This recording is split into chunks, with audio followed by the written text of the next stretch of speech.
In this quick video, I will show you how to change your banner image of your channel. So this is my banner image that I've got now. As you can see, it's not very nice, so it's better to change it if it doesn't look very good. There are different ways to do it. For example, if I click in here, it will bring me to channel customization and I can change the banner image. Or I could simply click on customize channel, or I could click on here my icon and then click on YouTube Studio. Because I visit YouTube Studio more often than anywhere else, this is the way I would do. So I will go then to bottom here, a place called customization, click there, then click on branding, and here simply we can change the banner. Just make sure the size is 2048 by 1152 pixels and it should be less than 6 megabytes.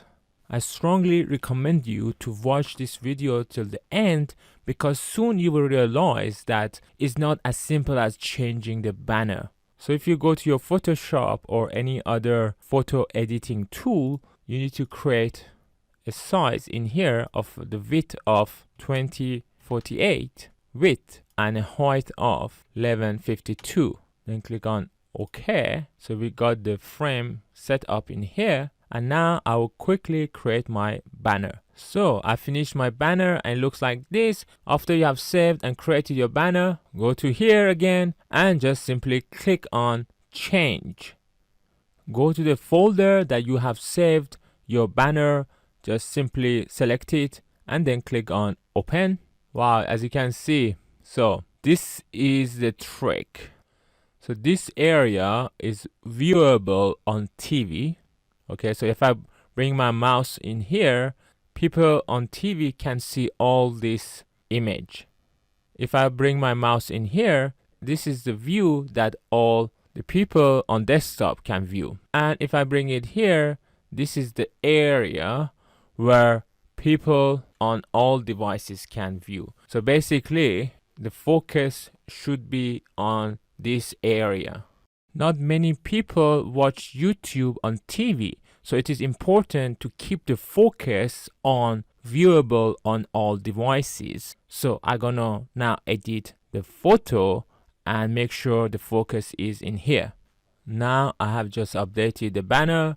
So what we got to do is cancel and then change again and select the newly created banner. And you can see on all devices, this part, which is the most important part, is visible. On desktop also looks good, and this is how it will look on TV. And I think I'm happy. It took a while, but we got there. So just click on done and it shows you a demo here, and just click on publish. Changes published, it says. So click on view channel. It looks perfect like this, but as soon as I click in here, it becomes bigger. The yellow line appears at the bottom, which I think is okay because most of the people view the channels in this format, and that bottom yellow might still be okay. And this is a version on the phone, which as you can see is a smaller version of our banner. Here it is. We have successfully created YouTube banner. I hope this video was useful. If it was, please don't forget to watch my other videos on my left and to subscribe to support my channel. I hope to see you in my next video. Bye bye.